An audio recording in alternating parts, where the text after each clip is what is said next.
Study Himachal की एक और सीरीज़ में आपका बेहद स्वागत है। आज हम बात करने वाले हैं जियोग्राफी पार्ट के बारे में। दोस्तों ये बहुत महत्वपूर्ण प्रश्न है, जो भी चर्चा में प्रश्न रहे हैं हाल ही में वही हम डिस्कस करेंगे। कोई ना कोई किसी ना किसी कारण से ये प्रश्न चर्चा में रहे हैं। चलो शुरू करते हैं। ये एग्जाम पॉइंट ऑफ व्यू से क्वेश्चन बन सकते हैं। पहला प्रश्न है, खारा पानी क्या है? ठीक है, खारा पानी क्या होता है? जो ताजे पानी और समुद्र के पानी के बीच लवणता युक्त पानी होता है। Water with salinity between fresh water and sea water, इसका आंसर होगा सी। अब बात करते हैं एक्चुअली में है क्या ये। जो खारा पानी होता है मीठे पानी की तुलना में अधिक लवणता वाला पानी होता है, लेकिन जो समुद्री जल जितना लवणता वाला पानी नहीं होता। क्या कहने की बात कर रहा हूँ उस चीज़ को आप समझिए। देखिए दोस्तों, इसमें दो चीज़ें मुख्य होती है, ठीक है। एक होता है ज्वारंधमुख और जलभर। क्या बताने लगा हूँ कि जो एक होता है एस्टुरी, एक होता है एक्वीफायर, ठीक है।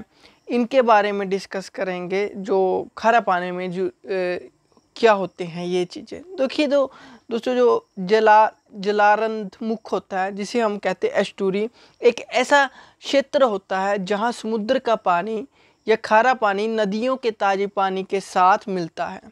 जब नदियाँ, ठीक है दोस्तों, इसके बारे में डिस्कस कर रहे हैं। जब नदियाँ समुद्र में मिलती हैं, उस मिलने के स्थान पर खारे पानी मीठे पानी से मिलते हैं और नदी द्वारा बहाकर लाई गई मिट्टी आदि जमा होने लगती है। इस कारण धीरे धीरे नदी की धारा कई छोटे छोटे भागों में बंट जाती है। इस प्रकार एस्टुरी का निर्माण होता है, इसे कहते हैं एस्टुरी। अब कहते हैं कि दोस्तों ये क्या होती है, एक्वीफर्स क्या होते हैं। इसे हिंदी में हम कहते हैं जलभर। जलभर क्या होता है, जैसे दोस्तों वर्षा का जो पानी होता है या वर्षा या किसी अन्य जल स्रोतों का पानी जो धरती के आंतरिक परतों में जमा हो जाता है, ठीक है, जिसका हम यूज़ करते हैं हेडपम्प के थ्रू करते हैं, नलकूपों को किसी की तरह से यूज़ करते हैं। मतलब कि एक ऐसा पानी जो एक फ्रेश वाटर जो होता है, ठीक है, उसे कहते हैं एक्वीफायर्स। जो समुद्र के क्या बोलते हैं धरती की सतह के नीचे आंतरिक परतों में इकट्ठा हो जाता है, उसे कहते हैं हम क्या, एक्वीफायर्स। अब बात करते हैं जो आमतौर पर खारे पानी की प्रति लीटर 0.5 से लेकर 30 ग्राम नमक भी होता है। अगला प्रश्न देखते हैं दोस्तों। उससे पहले आप हमारी ऑफिशियल वेबसाइट पे जाके डेली क्विज़ेस लगा सकते हैं और हमारा व्हाट्सएप नंबर भी है जहाँ से आप हमसे हम नोट्स भी प्रोवाइड करवाते हैं। आप नोट्स लेना चाहते हैं तो आप इस पर हमें व्हाट्सएप करें और आप हमसे नोट्स ले सकते हैं। आगे चलते हैं। अमूर फाल्कन एक प्रवासी पक्षी है, ठीक है। पक्षी की बात हो रही है यहाँ पे, किसके बारे में, बर्ड के बारे में बात हो रही है, जो कि भारत में देओंग झील में प्रवास करती है, ठीक है। देओंग झील किस राज्य में स्थित है? देओंग झील बताना किस राज्य में स्थित है, वो है दोस्तों नागालैंड में। इसका भी निर्माण भी चला हुआ है, ठीक है, डेवलप कर रहे हैं। केंद्र नागालैंड में डोयलांग झील का निर्माण विकास करेगा, ठीक है। केंद्र मतलब सेंट्रल गवर्नमेंट इस पर खर्चा करेगी। जो दुनिया के सबसे लंबे समय तक यात्रा करने वाले, ठीक है, जो पक्षी है रैपरस अमूर फाल्कनों के लिए प्रसिद्ध है। ये एक इको टूरिज्म स्पॉट के रूप में भी जाना जाता है, ठीक है। इको टूरिज्म स्पॉट के रूप में भी इसको जाना जाता है, डोगयांग लेक को। अगला है केबला देव राष्ट्रीय उद्यान डैश के लिए जाना जाता है, ठीक है। ये इसका आंसर होगा दोस्तों, बहुत महत्वपूर्ण क्वेश्चन है, वो है साइबेरियन क्रेन के लिए जाना जाता है। जो केवला देव राष्ट्रीय उद्यान है, ठीक है दोस्तों, केवला देव राष्ट्रीय उद्यान को दुर्लभ साइबेरियन क्रेन के घर के रूप में जाना जाता है। इस पार्क को पहले भरतपुर पक्षी अभ्यारण्य के रूप में जाना जाता था। यह पार्क पक्षियों की 370 से अधिक प्रजातियों का घर है। इसे 1982 में राष्ट्रीय उद्यान घोषित किया गया और फिर बाद में 1985 में यूनेस्को द्वारा विश्व धरोहर स्थल के रूप में चिन्हित किया गया। ये पार्क पक्षियों और जानवरों की 370 से अधिक प्रजातियों का घर है, जैसे बेस्किंग, अजगर, सार्स, हिरन, नीलगाय के लिए ये प्रसिद्ध है। अगला प्रश्न है, भारत किसका सबसे बड़ा उत्पादक और उपभोक्ता भी है?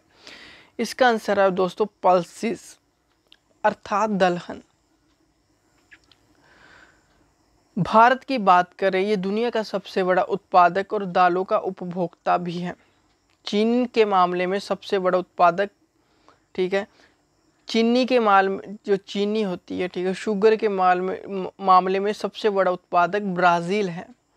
चाय के मामले में सबसे बड़ा उत्पादक कौन है? चीन है।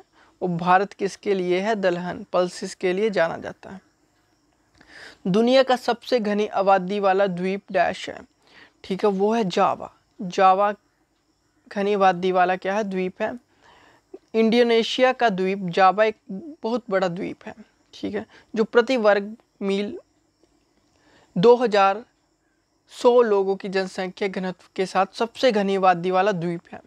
जावा 107 मिलियन से अधिक लोगों का घर है और 51,000 वर्ग मील बड़ा है। 51,000 वर्ग मील तक ये फैला भी हुआ है। Which of the following is an igneous rock, ठीक है, कौन सी रॉक्स होती हैं? इसको हिंदी में पढ़े तो आग्नेय चट्टानें कौन सी हैं? वो है डी, ग्रेनाइट। तो इसमें बताइए कि जो चट्टानें होती हैं मुख्य 3 प्रकार की होती है। इंग्लिश में भी लिखा है, आप पढ़ सकते हैं। एक होती है अपसादी, दूसरी होती है रूपांतरित और एक होती है आग्नेय। इसमें अंतर क्या है? ये कैसे बनती हैं? दोस्तों, जो आग्नेय होती है ये पृथ्वी के अंदर गहरे मैग्मा के ठंडा होने से बनती हैं। पृथ्वी के अंदर बनती हैं। कैसे? मैग्मा के ठंडा होने से ही बनती हैं। दूसरे रूपांतरित ये आग्नेय और अपसादी चट्टानों के परिवर्तन के माध्यम से बनती हैं। ये भूमिगत और सतह दोनों पर बन सकती हैं। दोस्तों, इसके बारे में एक डीपली मैं डिस्कस करूंगा। अभी तो क्वेश्चन डिस्कस कर रहे हैं, तो थोड़ा थोड़ा जिनको पता है तो आप समझ जाइए। अपसादी ये तलछट के जमने से बनती हैं, ठीक है, और ये कार्बनिक अवशेषों जैसे चूना और पत्थर से या अन्य चट्टानों के सीमेंटिंग से भी बनती हैं। कौन सी? अपसादी। अगला है निम्नलिखित में से, अगला प्रश्न है, निम्नलिखित में से किस ग्रह की सतह ठोस नहीं है? दोस्तों, इसका आंसर है जुपिटर, बृहस्पति।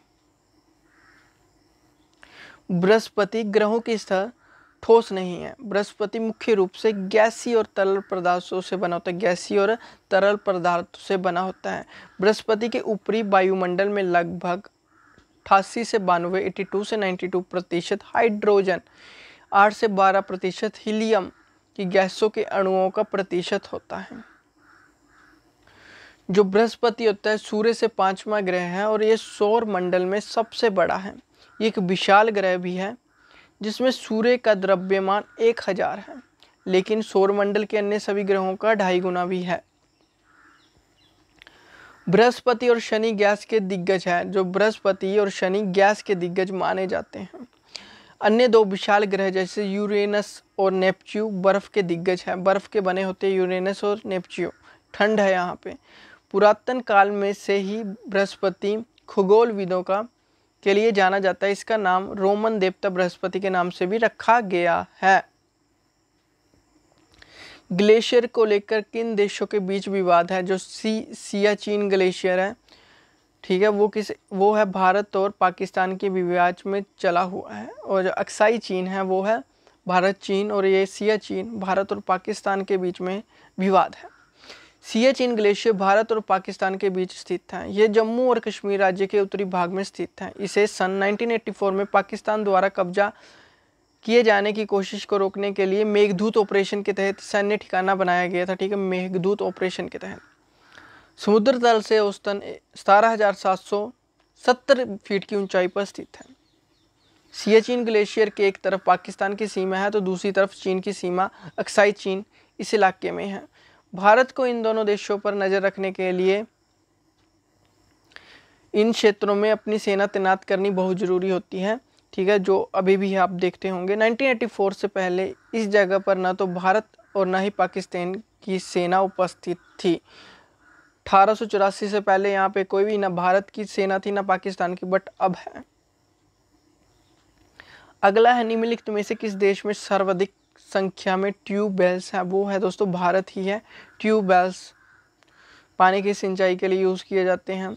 भारत में तमिलनाडु में सबसे अधिक नलकूप पाए जाते हैं। जो नलकूप होते हैं, ट्यूबवेल्स की बात कर रहे हैं, नलकूप 15 फीट गहरे होते हैं। इनमें पानी को एक इलेक्ट्रिकल मीटर की सहायता से निकाला जाता है और उन क्षेत्रों में बनाया जाता है जहां पर्याप्त भूजल और उपजाऊ मिट्टी होती है।